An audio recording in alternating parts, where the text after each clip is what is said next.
Hello hello, काफ़ी time बाद बातचीत है। तो अभी आज एक भाई ने कमेंट किया था 12th वाले शॉर्ट्स पे, जो मैंने 1 साल पहले ऑलमोस्ट डाले थे मेरे 12th के टाइम पे। वैसे तो मैं उसको एज अ डॉक्यूमेंट्री ट्रीट कर रहा था, ताकि मैं वापस से कभी पीछे मुड़ के देखूँ, मुझे देखना हो हाउ इट वेंट, तो मैं देख पाऊँ कि मतलब जब जब मुझे डाउन फील हो तो मैं उन सारे वीडियोज़ को रेफ़र कर पाऊँ। अभी मैं बताता हूँ कि why I am making this video. तो जिस भाई ने कमेंट किया है, ऐसा फील होता है कि उसका भी पेपर अच्छा नहीं गया है किसी वजह से, जो भी उसकी वजह रही हो अपनी personal, and he is worried कि वो कंपार्टमेंट वगैरह है सब। हालांकि बहुत रेयर है कि आपका कंपार्टमेंट है, बहुत बहुत ज़्यादा, मतलब अगर आप बहुत ज़्यादा ही ख़राब करके आए हो, मतलब लिखा ही नहीं है आपने पेपर में, तो हो सकता है आ जाए। लिखना एटलीस्ट जितना नॉलेज है आप वहाँ पर डिलीवर करके आए हो, कंपार्टमेंट आना नामुमकिन है भाई। तो हुआ ये कि मैंने क्यों सोचा ये वीडियो बनाने को। देखो, अगर बोर्ड्स के टाइम पे जो मेरी हालत थी पूरे साल 12th में, अगर उससे उभर करके मेरा अच्छा पोजीशन, मतलब ऑलमोस्ट एवरेज पोजीशन पे मैं लैंड अप कर सकता हूँ, तो कोई भी कर सकता है। तो स्टोरी शुरू करते हैं। देखो, स्टोरी काफ़ी लंबी है। स्टोरी तो मुझे काफ़ी पहले से बतानी चाहिए कि 11th से क्या क्या हुआ एंड 12th क्यों इतना बिगड़ गया, बट वो कभी और बताएंगे। अगर ज़रूरत पड़ी तो बताएंगे, जानना होगा तो बताना, बना दूंगा एक वीडियो। बहुत वेला हूँ, अभी भी वेला हूँ, कॉलेज में देखो बैठा हुआ हूँ। अगर कोई समझ सकता है कि मैं किस कॉलेज में हूँ तो प्लीज़ कमेंट करना, वरना let me tell you the story. हाँ, ज़्यादा बड़ा हो जाएगा वीडियो वरना। तो 12th में 12th के पहले एक्चुअली 11th ख़त्म होने के टाइम पे मेरी तबीयत थोड़ी डगमगाई हुई थी किसी वजह से, और काफ़ी ज़्यादा तबीयत ख़राब थी। उससे रिकवर किया, फिर 12th में आता हूँ। तो जेई के प्रिपरेशन की वजह से ना एक माइंड पे कंस्ट्रेन बन जाता है कि यार पीछे की चीज़ें छूटती जा रही हैं और आगे का कुछ समझ नहीं आ रहा है। तो प्राइमरी फोकस मेरा 12th में था ही नहीं बोर्ड्स पे, काफ़ी टाइम तक नहीं था, क्योंकि जेई की प्रिपरेशन के टाइम पे you don't think about boards primarily. But ठीक है, फिर जून का टाइम आता है, 12th स्टार्ट होता है। मैं नॉन स्कूलिंग से था, तो मुझे स्कूल नहीं जाना पड़ता था। हालांकि मैं घर पे ही था और ऑनलाइन पढ़ता था। ऑनलाइन क्यों पढ़ता था उसका भी अब मैं बताऊंगा, जब उसके बारे में डिस्कस करूंगा 11th के बारे में। वो तो नाइटमेयर है भाई।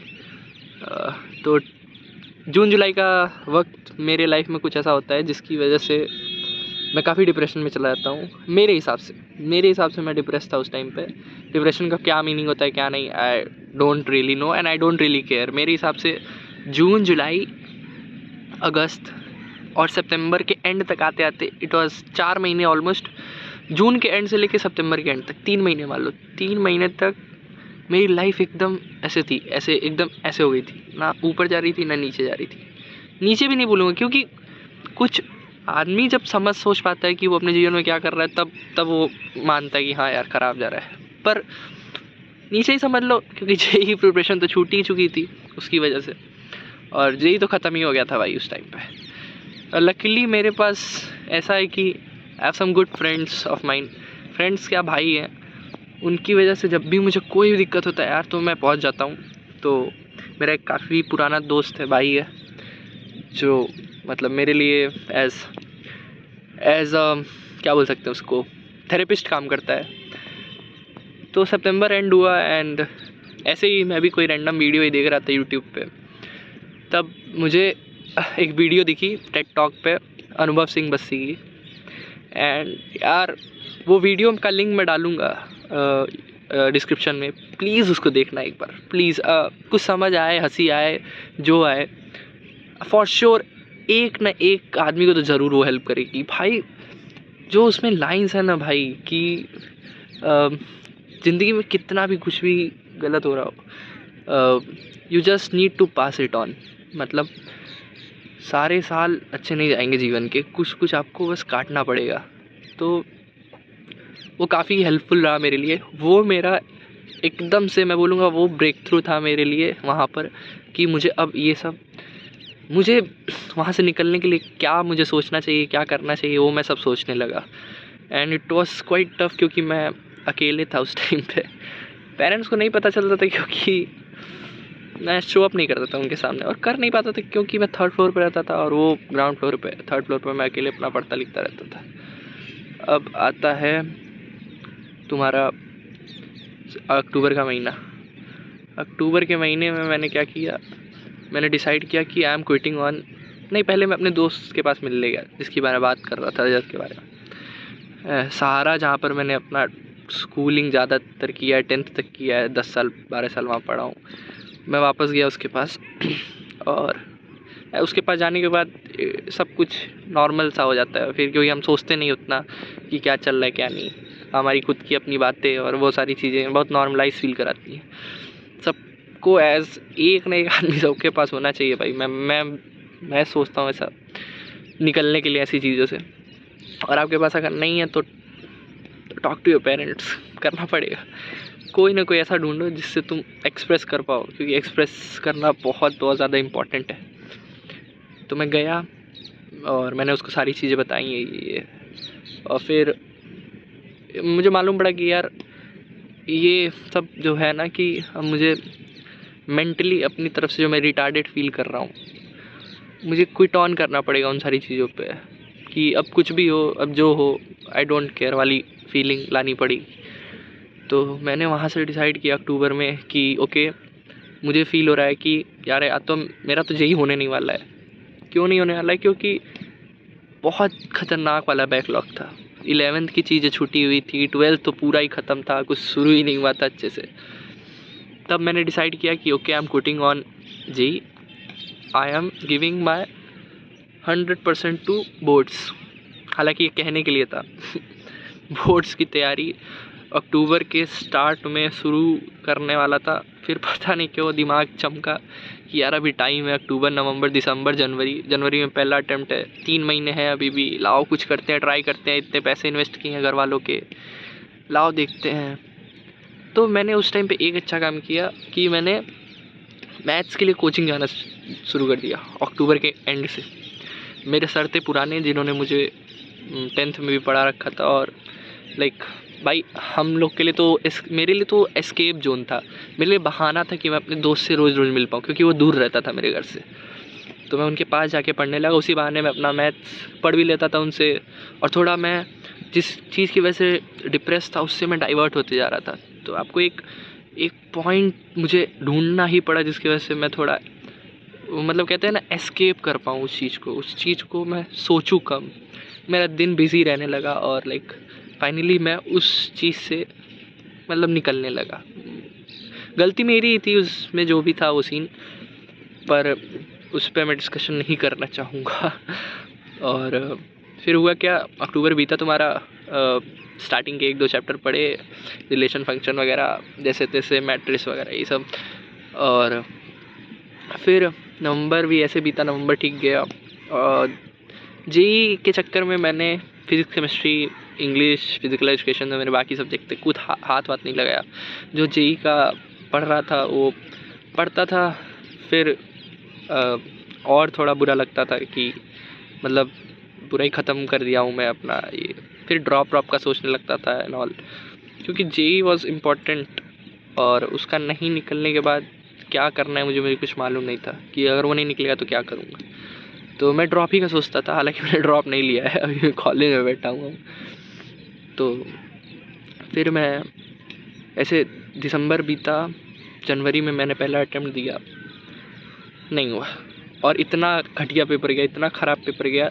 मेरी बहन का उस दिन एनिवर्सरी था, मैं पेपर दे के आया, रात में पापा मिले, पापा ने पूछा कैसा गया है।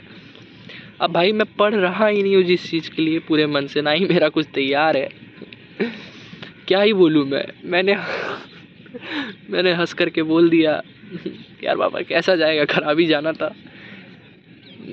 पापा वाज लाइक यार कि क्या पाल रहा है, मतलब इसको, उनके लिए था कि इसको शर्म में नहीं आ रही है। लिटरली मुझको शर्म नहीं आ रही थी, कि आदमी शर्म तब करता है जब वो प्रिपेयर कर रहा हो कोई चीज़, और मतलब उसके एक्सपेक्टेशंस से नीचे हो रही हो चीज़ें। पर मुझे एक्सपेक्टेड था, मुझे श्योरिटी थी कि वही होना है। परसेंटाइल बहुत खराब रहा पहले, ख़राब क्या ख़त्म ही था, कट ऑफ नहीं क्लियर हुआ।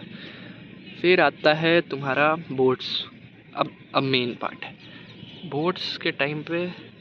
सीन ये हुआ कि आई हैड ओनली बोर्ड का जो गैप वाला डेज होता है ना, फिजिक्स पूरी पढ़नी है, केमिस्ट्री पूरा पढ़ना है, A to Z थ्योरी।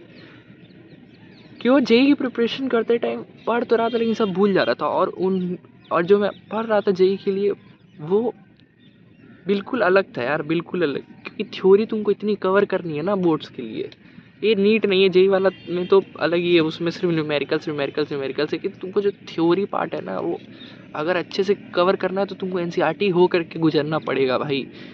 तो मैंने एक बुक मंगाई सारे सब्जेक्ट्स की, MTG की, इंग्लिश, मैथ्स, फिज़िक्स, केमिस्ट्री, और फिज़िकल एजुकेशन का तो ऑनलाइन कहीं से PDF मिल गया था। मैंने क्या किया अपने, अच्छा हाँ एक और बात, मेरा जब बोर्ड चल रहा था उस टाइम पे भी देखो मेरे घर में पूरा कंस्ट्रक्शन चल रहा है, ठीक है। मेरे जहाँ जिस फ्लोर पे मैं रहता था मेरे घर में ही बेसिकली पूरा कंस्ट्रक्शन हो रहा है, पूरा जो फ्लोर है वो टूटा पड़ा हुआ है, रूम में कोई बैठ नहीं सकता है ढंग से, सब लोग मतलब एक ही कमरे में रहते थे। तो मैं लाइब्रेरी ज्वाइन कर चुका था, मैं लाइब्रेरी में जा के कैसे तैसे पढ़ता था। और बोर्ड्स के बीच में देखो जो भी डॉक्यूमेंट्री मैंने शूट की है, जो भी शॉर्ट्स है वो उसी टाइम का पार्ट है, वो सब तुम देख सकते हो चैनल पे। मैंने उस टाइम पे जी जान लगाया भाई, मतलब मैं डॉक्यूमेंट्री इसीलिए शूट करता था कि अगर कल को मेरा बोर्ड्स कैसा भी जाए मुझे ये रिग्रेट ना हो कि मैंने अपनी तरफ से अपना काम नहीं किया। काम तो मैं बिगाड़ ही चुका था पूरा बोर्ड्स मतलब 12th में, पर एटलीस्ट वो कहते हैं ना कि एक लास्ट ट्राई, एक जो ट्राई करना ही पड़ेगा तुमको अगर तुमको अपना बोर्ड्स बचाना है तो मैंने डिसाइड कर लिया कि मुझे 75% क्रॉस करना है ताकि मैं ड्रॉप लूँ तो मेरे पे बोर्ड्स का चिंता ना रहे, ठीक है। तो फिर मैं बोर्ड्स के लिए पूरा दम लगाया, पूरा एक भी रात नहीं थी ऐसी, जैसे मान लो कल फिज़िक्स का पेपर है तो ऐसी रात नहीं थी कि मैं कल फिज़िक्स का पेपर है बोर्ड्स का और आज मैं सो गया हूँ। पूरी रात खुद कॉफ़ी बना करके, अरे भाई वो मज़ेदार था भाई, लेकिन वो बहुत मज़ेदार था। और उस टाइम मेहनत करने में जो मज़ा आ रहा था ना, ये सोच के कि यार देखेंगे करेंगे, उतना ही डर भी था।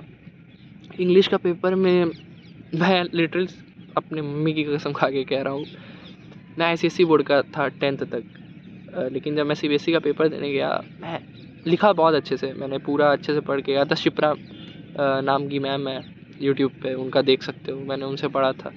और रीडिंग तो बहुत लगाता था मैं, बुक्स की रीडिंग तो भर भर के लगाई है। पूरी MTG की अगर जो बुक है प्रीवियस ईयर क्वेश्चंस वाली वो पूरी हाईलाइटेड है, पूरी की पूरी बुक ही हाईलाइटेड है, इतना मैंने ड्रिल किया था उसको। तो फिर मेरा इंग्लिश का पेपर हुआ पहला, उसमें क्या हुआ भाई, कांड हो गया। मेरे 7 नंबर के मुझे फील हुआ छूट गया। आर्टिकल का लास्ट पैरा छोड़ दिया मैंने तो मुझे फील हुआ कि इसमें 2-3 नंबर काट लेंगे। और फिर मैंने MCQ भी 2 छोड़ दिए थे, ठीक छोड़ दिए थे क्या, मैंने सोचा लास्ट में कंफ्यूज था, सोचा लास्ट में कर लूँगा, लेकिन हो नहीं पाया। तो मैम ने मेरा टाइम पता नहीं चला, वॉच लेके नहीं गया था और इतना लंबा लिखते गया कि छूट गया। पेपर अच्छे से भरा था, सुंदर लिखा था, उसी वजह से टाइम लिमिट में काम हो नहीं पाया, ठीक। अब मुझे लगा इंग्लिश का पेपर तो चलो जैसे तैसे 80 के ऊपर आ जाएगा, ऐसा फील हो रहा था। लेकिन ICSE की चेकिंग के हिसाब से मुझे उसमें भी डाउट था। हालांकि CBSE की भाई CBSE लीनियंट चेकिंग करता है, नो डाउट, किसी भी दिन। फिर आता है सबसे ख़राब टाइम भाई, सबसे ख़राब टाइम। फिज़िक्स मैंने पूरा जी जान लगा दिया, पूरा जी जान लगाया, एंड जब मैंने पेपर देने गया भाई वही हाल हुआ जो इस साल भी हुआ है बच्चों का, पिछले साल भी हुआ था बच्चों का। सेट 3 या फिर कोई भी सेट भाई, सेट 1 छोड़ के, पिछले साल का सेट 1, इस साल का पता नहीं। इस साल सेट 3 हार्ड था अगेन, वो मुझे मालूम है, बाकी का नहीं पता।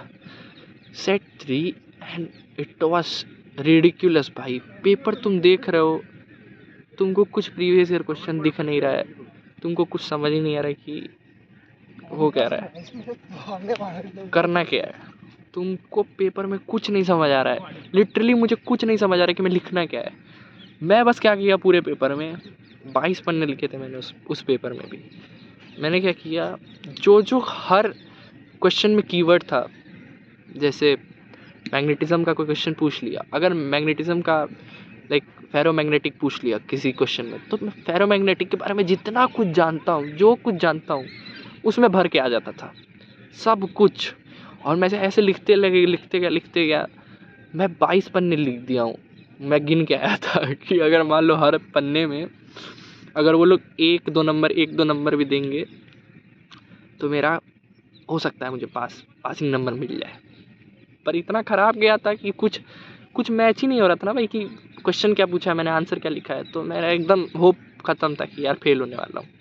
एंड मैंने एक्सपेक्ट नहीं किया था वैसा कोई क्वेश्चन पेपर बना के दे देगा। फिर घर आता हूँ, कंस्ट्रक्शन चल रहा था, पापा टाइल्स लाने जा रहे थे तो मुझसे बोला कि चलो देखने चलना है टाइल्स। तो जैसे ही मैं उनके साथ जाने वाला था उन्होंने पूछ लिया कि आज तो तुम्हारा पेपर था ना, क्या हुआ। जेई से तो वैसे ही परेशान थे।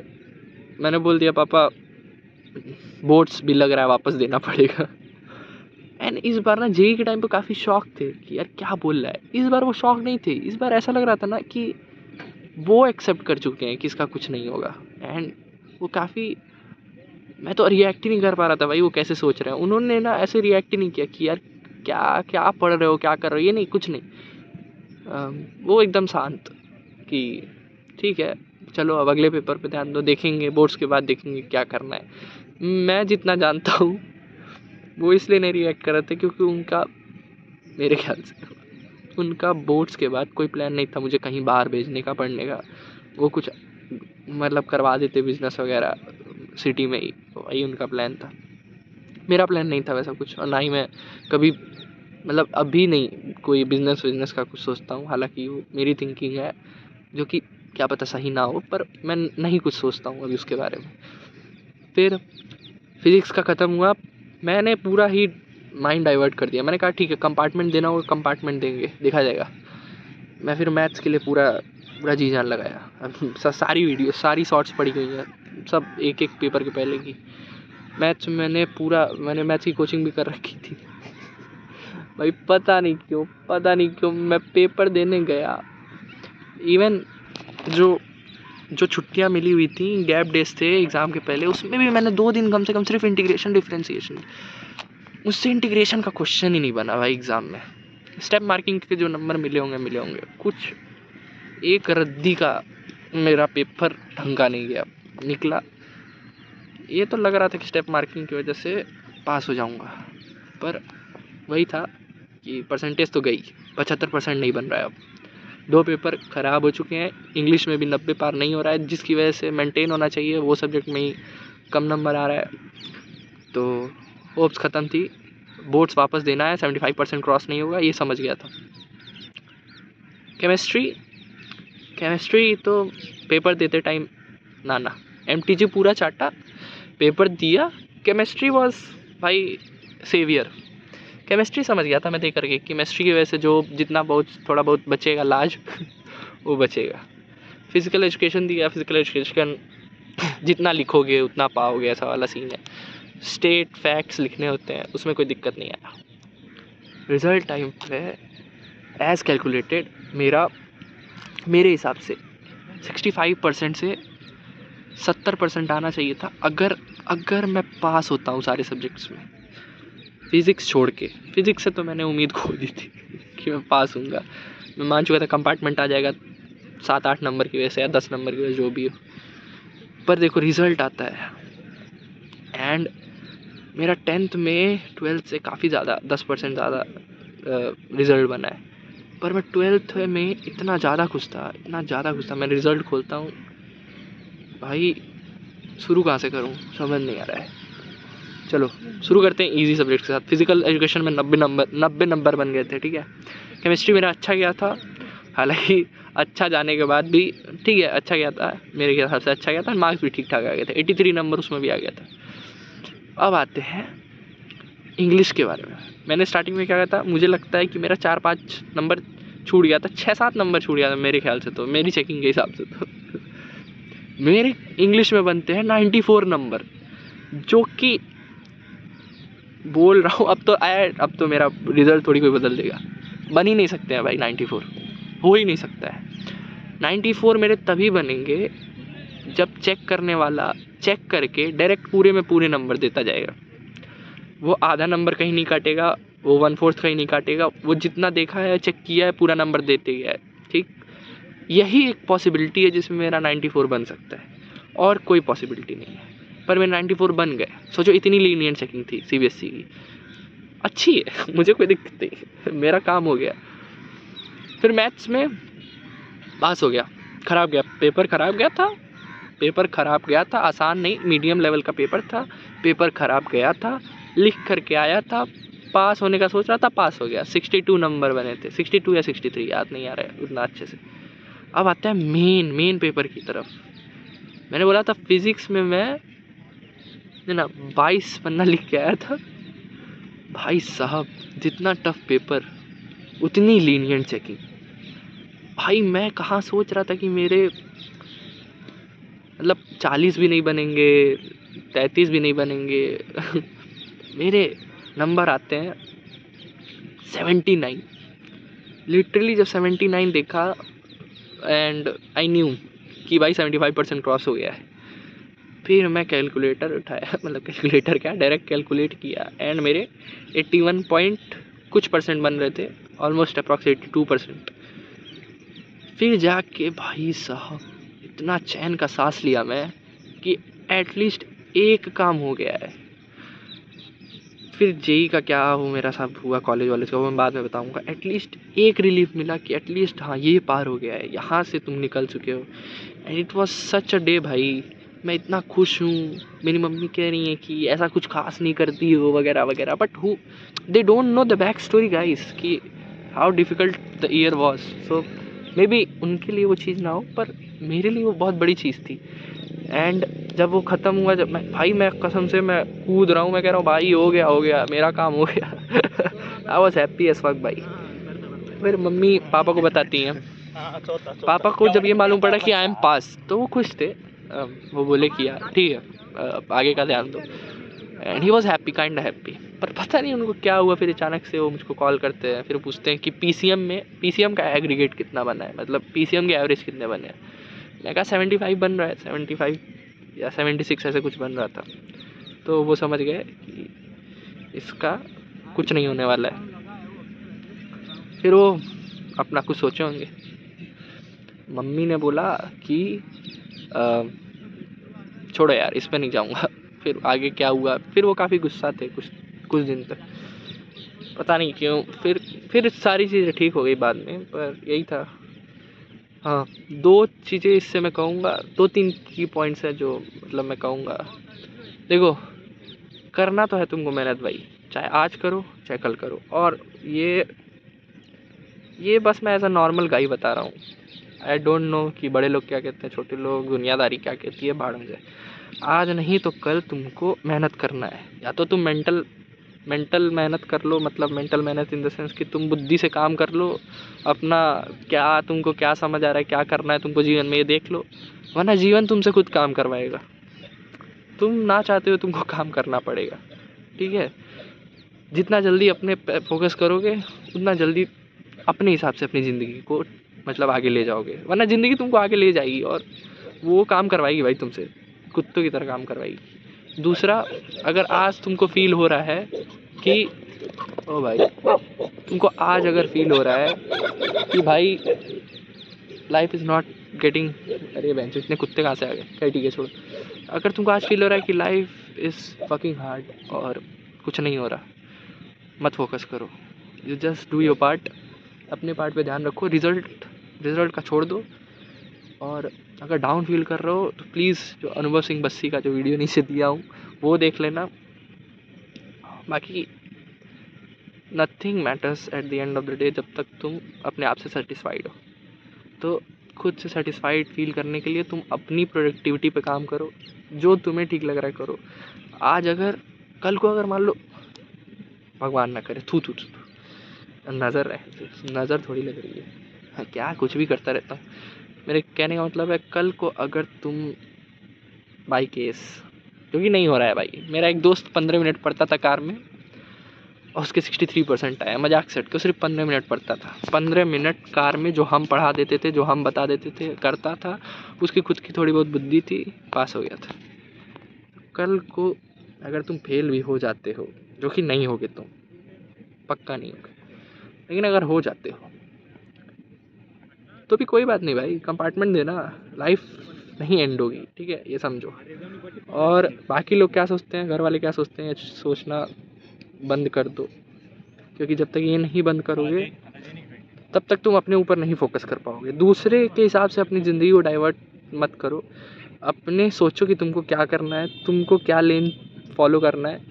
बस यही एडवाइस है कि काम करो। देखो मैं कुछ अपने जीवन में अभी भी उखाड़ा नहीं हूँ, प्राइवेट कॉलेज में बैठा हुआ हूँ, ज्ञान देने लायक हूँ नहीं अभी मैं, पर जितना जहाँ से निकल करके जो चीज़ समझ आ रही है, जो मुझे समझ आ रहा है, ये नहीं कि मैंने क्या अचीव किया, जो मुझे समझ आ रहा है वो यही समझ आ रहा है कि अपने हिसाब से अपनी लाइफ को मतलब लेन पे लाओ। Don't let others make you feel कि तुम ये कर सकते हो, ये नहीं कर सकते हो। अपने हिसाब से अपने काम को करो, नहीं हो रहा है तो भी ठीक है ना, तुम डिसाइड किए थे, at least it was your decision, किसी और के थोपे हुए डिसीजंस की वजह से तुमको वो नहीं करना पड़ा। एंड खुश होके करोगे तो मेजॉरिटी चांस यही है कि वो चीज़ हो जाएगी। लंबी हो गई यार, काफ़ी वीडियो लंबी हो गई। यही सब है, चिल रहो, कुछ पूछना हो तो कमेंट में पूछना। और बनानी तो मुझको एक परफेक्ट डॉक्यूमेंट्री है भाई, कि कैसे मेरा एकेडमिक मतलब कैसे मेरा एकेडमिक ऐसे से ऐसे किया, फिर ऐसे ऐसे काफ़ी कैसे उसको क्या बोलूँ, उसको स्टेटमेंट नहीं दूंगा, नहीं समझ आ रहा है मुझको मैथमेटिकली उसको क्या बोलूँ, पर काफ़ी ऐसा ऐसा रहा है, समझ जाओ। तो बताना है। और मेरे साथ 11th में क्या हुआ, 10th में क्या हुआ, 9th में क्या हुआ। 9th के बाद से काफ़ी कुछ चीज़ें सही हुई लाइफ में, और फिर 10th में, फिर 11th में क्या कितना बिगड़ गया, क्या वो एक ख़राब चीज़ हुई मेरे साथ, और बहुत वैल्यूएबल चीज़ भी थी, काफ़ी कुछ सीखा भी, वो सब बताऊंगा। अभी इतना ही। काफ़ी लोग मुझे घूर रहे हैं कि क्या कर रहा है खुले ग्राउंड में बैठने के बावजूद, पर ठीक है, मुझे ज्ञान चोदना था। यार अभी मैं सोचा था मैं दूंगा नहीं, मैं ज्ञान देना था, मैं ज्ञान दे लिया, अब मैं चलता हूँ। यही था भैया। और कोई गेस कर पाएगी कि मैं किस कॉलेज में हूँ कुछ देख करके, तो प्लीज़ कमेंट करना। बाकी प्राइवेट में हूँ और काफ़ी ऐड होता है उसका ठीक है, बताऊंगा कॉलेज में एडमिशन क्या हुआ, जेईई का सेकेंड अटेम्प्ट कैसे ख़राब किया, फिर ड्रॉप क्यों नहीं लिया, सबका बारे में बताऊंगा बाद में। अभी इतना ही, बाय।